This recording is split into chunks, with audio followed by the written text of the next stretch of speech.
Kannst du mal pointen Was? und sagen, was wir jetzt machen? Da gehen wir jetzt hin. 500 Meter. Mal sehen, ob wir es schaffen.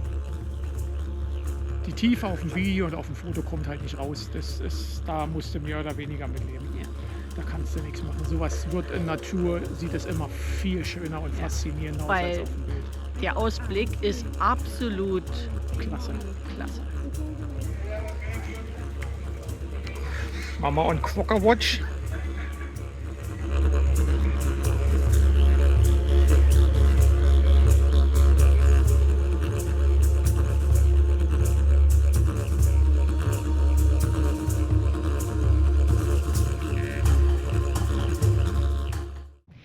Hallo und herzlich willkommen zu einem neuen Video. Wir sind jetzt hier im Calgary National Park. Da wir in den Park keine Trailer mitnehmen dürfen, haben die aber netterweise hier einen riesengroßen Parkplatz direkt nach dem Parkeingang, wo man dann Karawan und große Anhänger und sowas stehen lassen kann. Und dann können wir jetzt ganz gemütlich nur mit dem Auto reinfahren, gucken uns die 2, 3 Sachen an, die wir uns da drinnen angucken wollen, und dann fahren wir wieder raus, hängen den Karawan wieder an und fahren dann los. Also schon eine tolle Sache, dass die hier kostenlos dann diese Steh-Bleib-Möglichkeiten zur Verfügung stellen. Finde ich auch gut. Okay, und mal sehen. Also mit dem Wetter scheinen wir endlich mal wieder ein bisschen Glück zu haben. Also die Sonne scheint, ein bisschen windig ist, was eigentlich auch ganz gut ist. Und dann ja, schauen wir mal, wie es da ist, wenn wir nachher da oben am Rand stehen, ob es uns denn wieder die Haare vom Kopf fegt. Ja, also, Okay, lass uns let's gehen. go. Gut.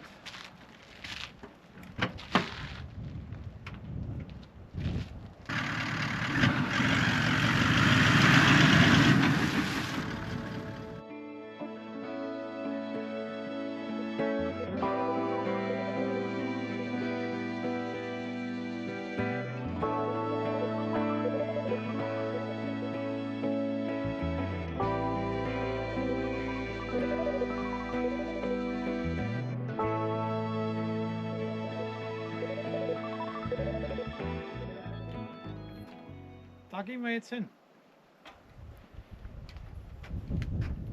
500 Meter. Mal sehen, ob wir es schaffen. Und der Loop ist schon geflossen, Ja, weil es zu warm wird. ja, zu spät, da musst du dann um 7 los, ja. Ja, frühestens. Spätestens. Ja. Okay. Auf Es ist halt geht's. Sommer. Oder es wird halt Sommer. Ja.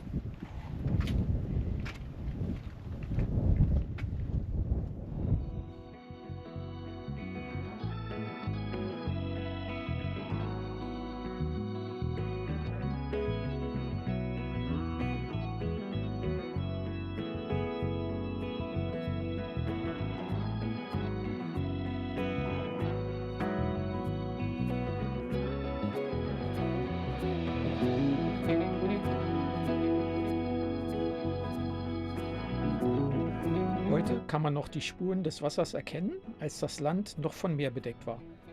Im Wechsel lagerten sich rote und weiße Sedimente ab. Durch Winderosion können wir uns heute an diesen faszinierenden Schichten erfreuen, und manchmal wird auch eine besondere Laune der Natur sichtbar.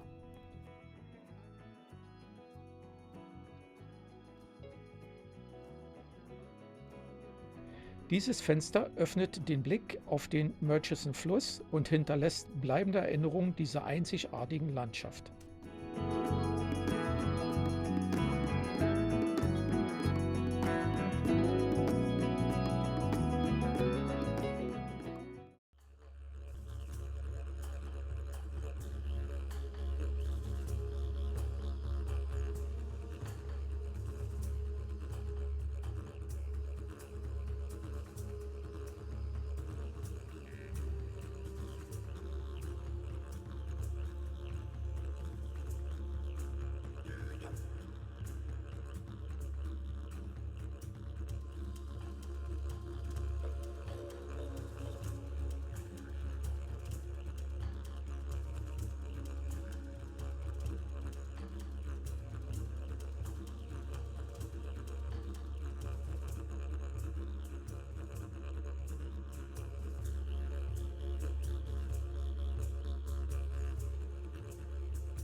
Und dann geht's zum Skywalk.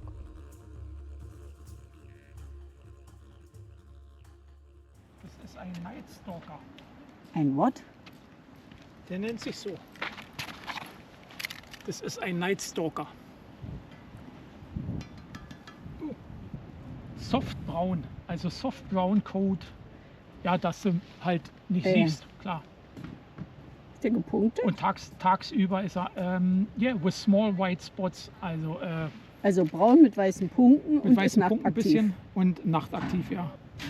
Essen Reptilien, Vögel, andere Säugetiere und large invertebrates. Also Insekten. Ja. Lass mal raten. Emu? Big Bird, großer Vogel, Emu. Ist Big Bird nicht der gelbe bei der Sesamstraße? 144 Arten gibt es hier im Park. Generell alles an Vögel. Vom Zebrafinken bis extra large. Die Frauen sind ziemlich nutzlos, so wie es aussieht. Der Was? Vater macht all the work when it comes to raising the kids. Also brüten die Eier aus, bis sie geschlüpft sind. Und die Chooks, das heißt, wenn du die siehst, das ist nicht die Mutter mit den Chooks, das ist der Vater mit den Chooks. Yeah, I love the emus. Ja. You see the emus? Ja, ja. Kajujatka Skywalk.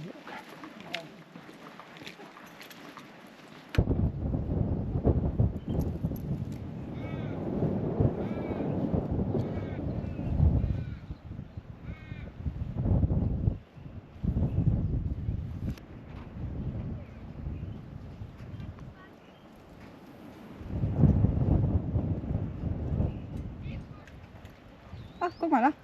Hab noch einen gefunden. Hey, okay. Was meinst du, was das ist? Irgendwo müssen wir für ein Schild dann finden. Vielleicht ein Peregrine? Müssen wir Ich gucken, habe ob wir ein Schild, ich kann dir nichts dazu sagen. Skywalk ist geöffnet worden am 12. Juni 2020. Also ist etwas er mehr als 5 Jahre. Was haben wir denn da? 25 Meter lang, 83 Tonnen schwer, 250 Tonnen Zement. Diese Beton. In jedem von den Fundamenten steckt praktisch eine Boeing 747 vom Gewicht her drin. Wow. 100 Kubikmeter. Der zweite Skywalk ist ein bisschen kürzer. 17 Meter, 53 Tonnen, 225 Tonnen. Das Footing ist aber fast genauso groß, aber die Dings ist etwas größer. Der zweite ist ein bisschen kleiner. Was sind das? Bolts? Nieten? Ja, 3646. Nieten haben sie reingemacht. Oder Schrauben. Ja. Schrauben, okay. Nein? Das ist eine Menge nachzuziehen. Ja. Was mich absolut ärgert, ist, dass ich jetzt schon weiß, dass die Tiefe wieder mal die ganze Bilder total Ja, flach erscheinen lässt. Ja, die Tiefe auf dem Video und auf dem Foto kommt halt nicht raus. Da musst du mehr oder weniger mit leben. Ja. Da kannst du nichts machen. Sowas wird in Natur, sieht es immer viel schöner und faszinierender aus Weil- als auf dem Bild. Der Ausblick ist absolut Klasse. klasse. Man kann sich gar nicht dran satt sehen. Und nachher, wenn du auf dem Film das guckst, nach 2 Sekunden sagst du, ja, hab alles gesehen, fertig. Bei den anderen Canyons, die sind zwar viel tiefer und höher als die, aber meistens so eine steilen Schluchten. Ja, ja, du meinst steil im und hoch. Parigini Und, National Park, und hier ja. geht es relativ flach, aber dafür weit. Also und alles, überall wächst was. Ja, erstaunlich, ne? Ja, dass es jetzt noch so grün ist, ja.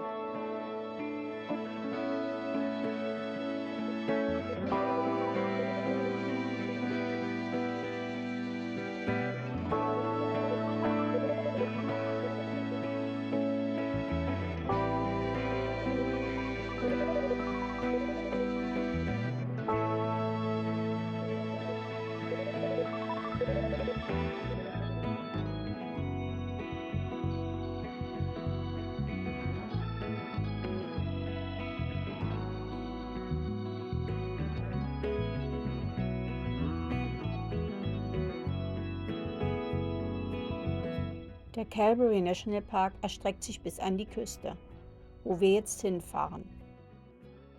Und hier sind wir am Red Bluff, eine Felsformation an der Küste.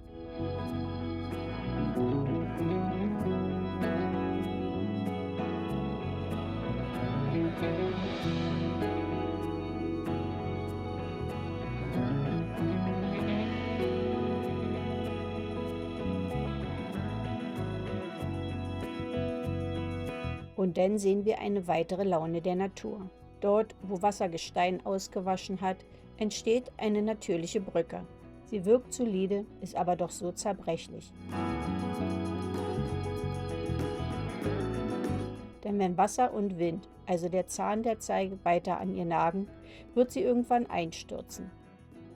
Und am Ende bleibt nichts weiter übrig als eine steinerne Insel. Doch für die nächsten paar hundert Jahre hoffentlich können wir uns noch an ihr erfreuen. Es geht weiter südlich und schon bald zwinkert uns unser nächstes Ziel durch die Büsche zu. Wir erreichen die Hutt Lagoon, bekannt als Pinker See. Es sieht so unnatürlich aus und ist doch natürlichen Ursprungs. Die Farbe bekommt der See von Algen, die in diesem extrem salzigen Wasser in großer Zahl gedeihen. Sie bilden in ihren Zellen Beta-Carotin und das kann man eben mit bloßem Auge sehen. Eine Anlage am See erntet die Algen und extrahiert das Beta-Carotin für die Industrie. Und hoch oben in der Luft kann man dann auch das magische Farbspiel von See, Land und Ozean sehen.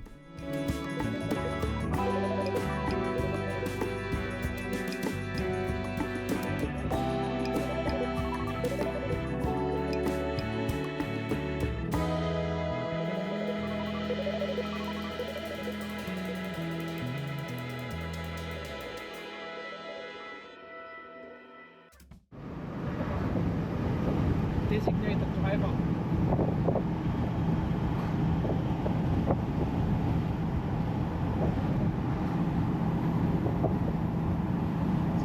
Nur ein bisschen eintönig, wenn man jetzt seit einer halben Stunde nur Kornfelder sieht. Ja, eigentlich wollten wir ja heute den Tag in Geraldton beenden, wo wir schon mal gewesen sind, einfach auf diesem Overnight 24-Stunden-Parkplatz. Also praktisch hinfahren, Parkplatz, zwischen den anderen Autos wieder weg, aber es war leider alles schon voll. Also da haben wir diesmal nichts gekriegt, die haben bloß 9 Plätze. Jetzt mussten wir das halt zwangsläufig eintauschen gegen das da.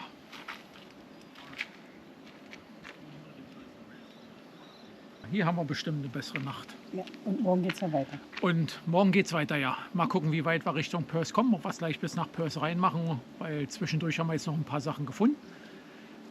Gucken wir mal. Ui. Mal gucken, was wir morgen zwischendurch noch finden, bevor wir ankommen.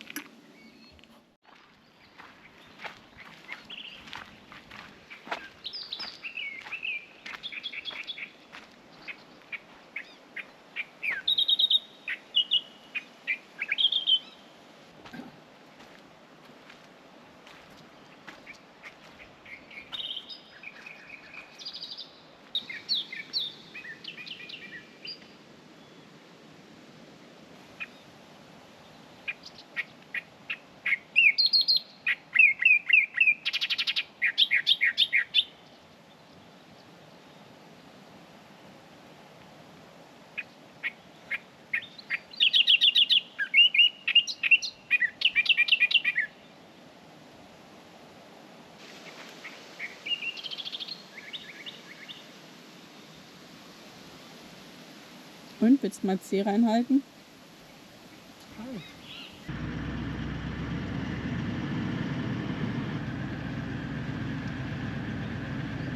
Auf unserem Weg weiter nach Süden sind wir an einer kleinen Attraktion, kann man es so nennen, vorbeigekommen. Auf jeden Fall steht ein Fotoapparat da, also den Point of Interest. Okay. Und es ist ein Leaning Tree, ein liegender Baum. Und so sieht's aus. Ich meine, hier sind die ganze Straße runter unheimlich viele Bäume, die alle schräg stehen. Also hier muss der Wind fast immer von links kommen. Von der Küste? Von der Küste sind unheimlich viele Bäume, die so schräg stehen. Aber einen, der sich so flach hingelegt hat, ist wohl der einzige. Naja, Laune der Natur.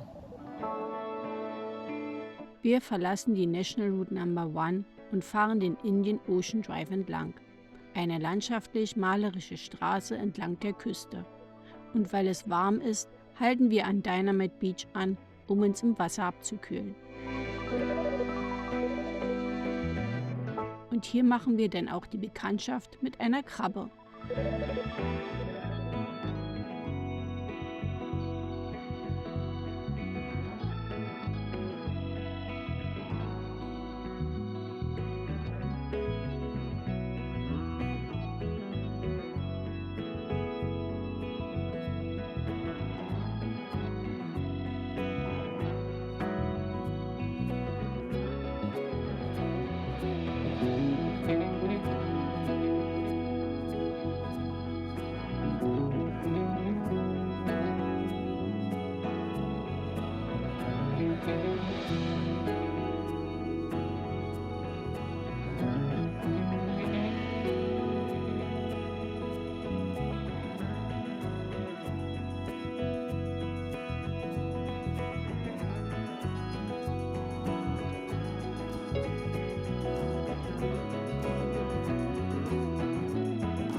Unser weiterer Weg führt uns zur Pinnacle-Wüste.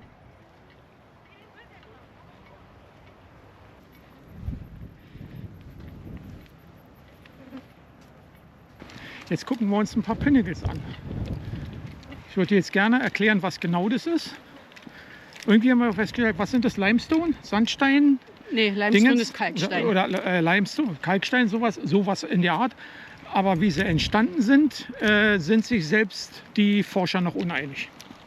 Also kann man sich ausdenken, wie diese skurrilen Formen so zusammengekommen sind.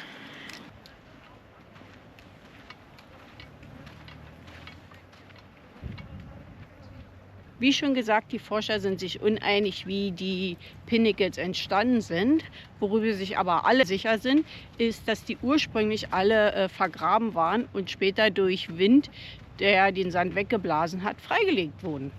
Und jetzt stehen hier Aber ziemlich viele rum. die haben gesagt, dass sie wahrscheinlich im Laufe der Geschichte denn noch mindestens ein- oder zweimal wieder abgedeckt und wieder freigelegt wurden, weil die Sanddünen immer drüber sind. Was ich glaube, das letzte Mal vor 6000 Jahren oder so. Richtig, ja. Also die sind wahrscheinlich so ein- oder zweimal, vielleicht sogar dreimal komplett von Sand bedeckt gewesen und sind dann immer wieder vom Wind freigelegt worden.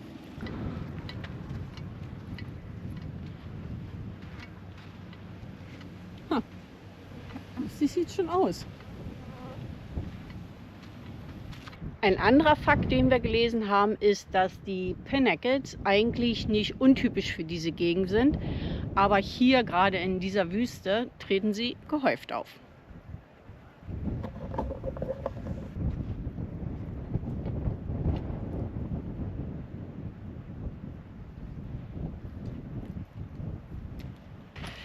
Sieht irgendwie unwirklich aus, oder?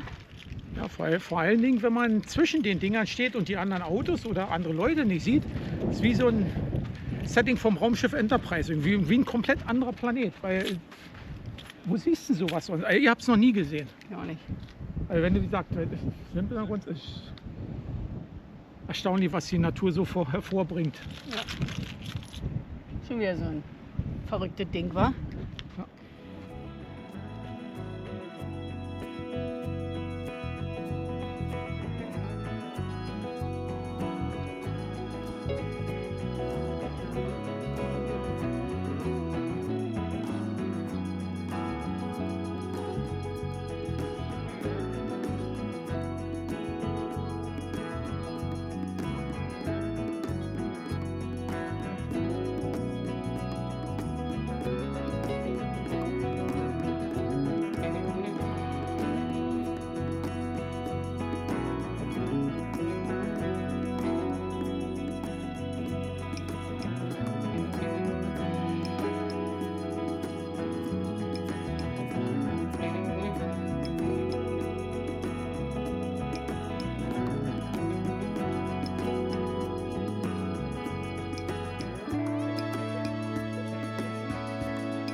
Nachmittag erreichen wir Perth.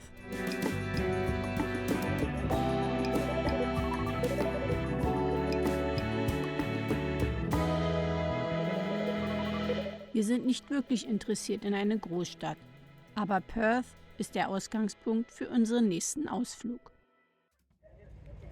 So, jetzt sind wir auf der Barge und jetzt warten wir auf der Fähre, auf der Ferry und jetzt warten wir auf die Abfahrt nach Rottnest Island.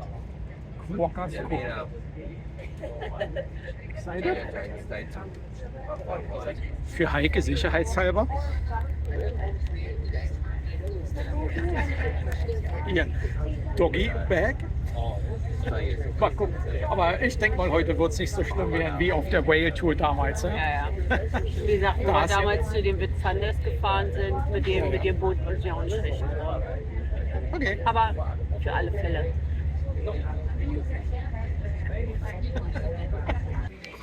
Mama und Quokka Watch.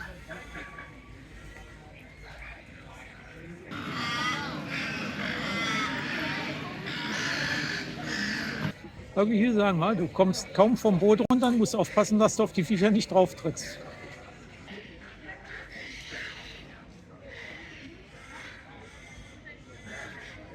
Wir haben uns jetzt ein Stück Kuchen gegönnt und was woanders Tauben und Spatzen und sowas alles sind hier Quokkas, die dir zu Füßen rumhübbeln. Ja, musst unheimlich aufpassen, wo du hintrittst, weil die sind hier überall. Sonst trittst du auf die drauf. Manche sind relativ klein. Aber mach was anderes. Ja, das ist lustig irgendwie.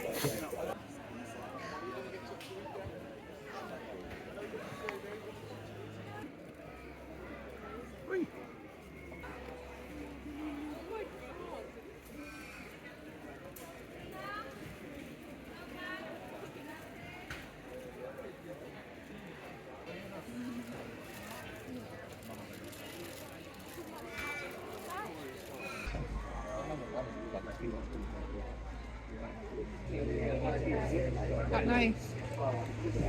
That was nice. Hey, hello, Mama.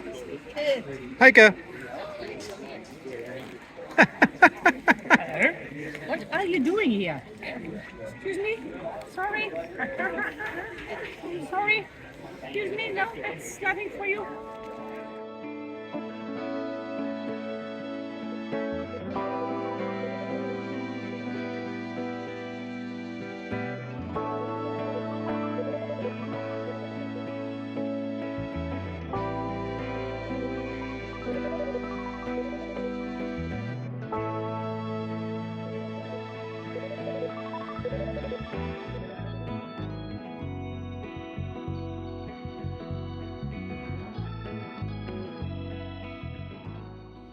Rottnest Island ist ja berühmt für seine Quokkas, aber man kann natürlich auch ein bisschen mehr hier auf Rottnest Island machen. Und dazu kann man sich jetzt zum Beispiel ein Fahrrad leihen und über die Insel fahren. Und wir laufen aber. Und wir sind jetzt an einem von den Leuchttürmen angekommen.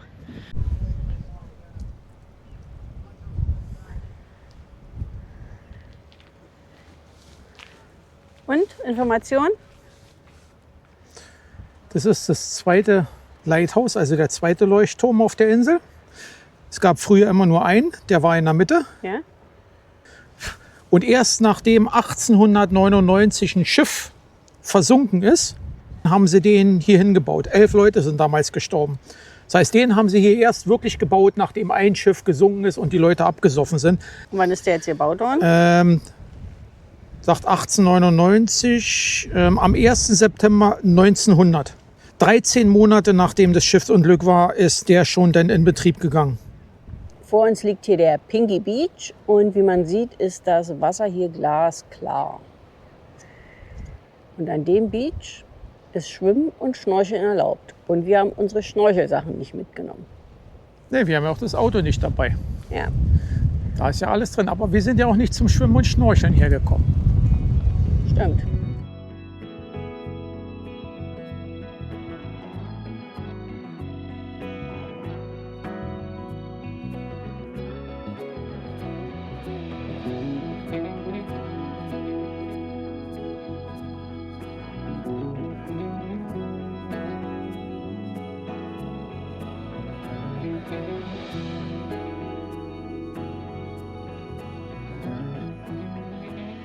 So wie es aussieht, gibt es hier auf Rottnest Island auch jede Menge Unterkünfte. Wir sind gerade an so einem Resort vorbeigelaufen. Da haben wir den Kabinen gesehen. Da haben wir dann Glamping-Zelte gesehen und auch Plätze, wo man mit dem eigenen Zelt herkommen kann. Es scheint ja jede Menge Leute zu geben, die hier ihren Urlaub verbringen. Kann sein, ja. Und ich denke mal, ein schlechter Urlaub ist es definitiv nicht. Die schwimmen und schnorcheln. Ja, ich weiß. Wirklich wie ein Swimmingpool hier. So richtig mit Kante und so. Klares Wasser. Kalt, kalt, kalt. Und ein bisschen rutschig.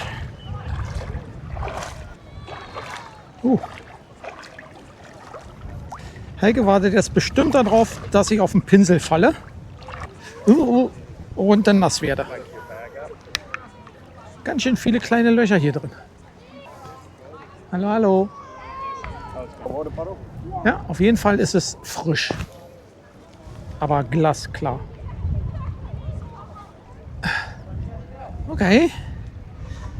Wenn wir jetzt noch wieder zurückkommen, ohne reinzufallen, ist okay. So.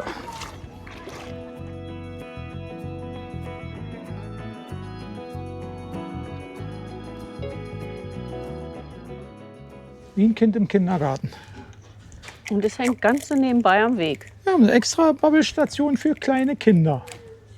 Damit du gucken kannst, wo der Wind herkommt. Und wie stark der Wind ist. Das ist eine Scientific Wetterstation. Okay. Ah, siehst du? Oh, okay.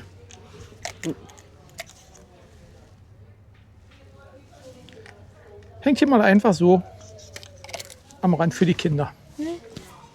Noch gespielt?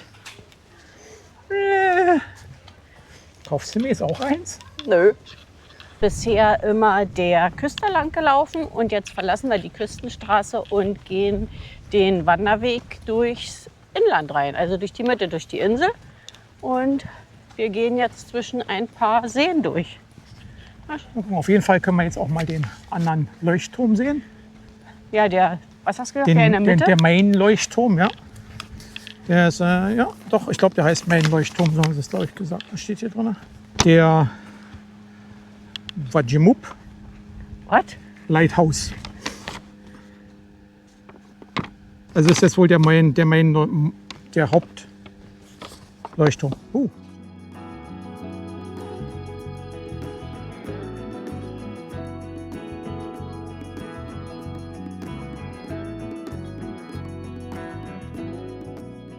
Unser Picknick findet hier direkt vor dem Pink Lake statt und auf dem Schild steht drauf, dass der Salzgehalt 4-mal höher ist als im Ozean.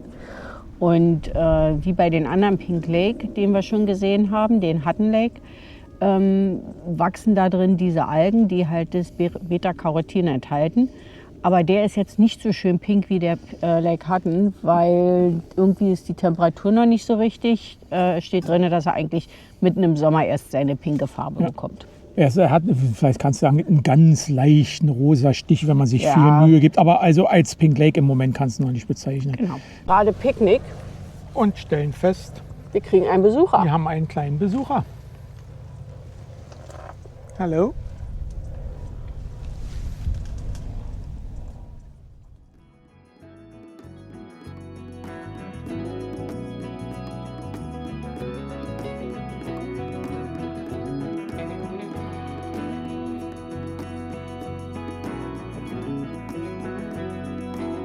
Auf unserem Weg zurück zur Anlegestelle entdecken wir sowas wie ein Geschütz. Nach einer Research erfahren wir, dass Rottnest Island ein Signalposten im Zweiten Weltkrieg war und die Batterien zur Verteidigung errichtet wurden, aber nie ein einziger Schuss daraus abgefeuert werden musste.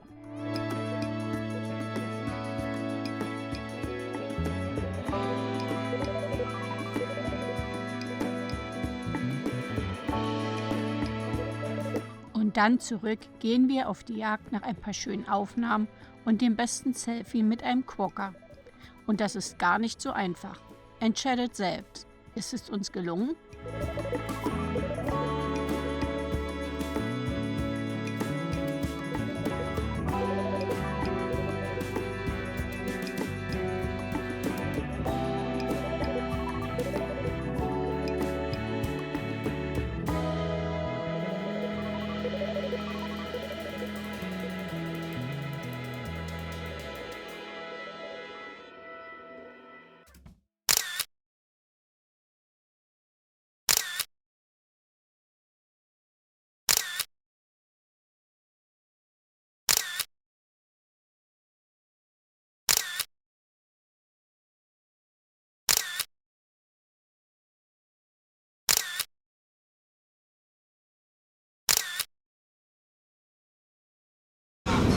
Unsere Zeit auf Rottnest Island nähert sich jetzt langsam dem Ende zu. Du musst nicht so schreien. Okay, unsere Zeit auf Rottnest Island nähert sich jetzt dem Ende zu.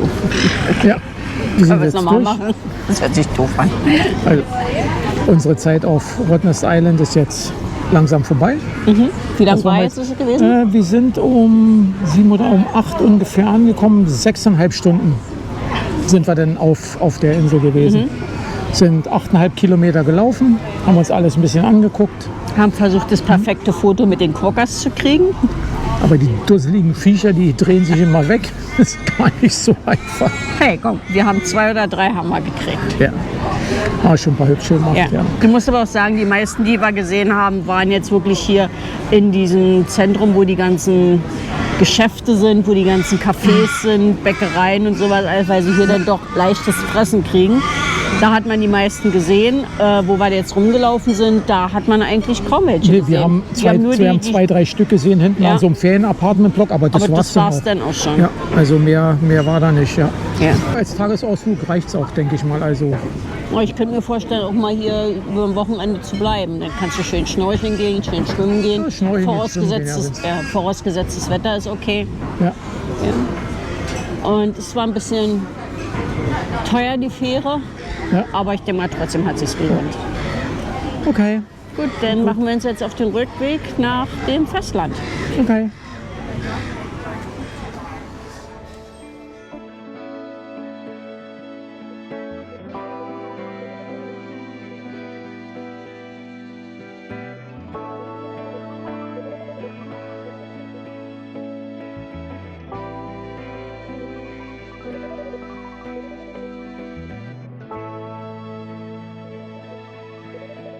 Es war eine ereignisreiche Woche und wir haben viel gesehen.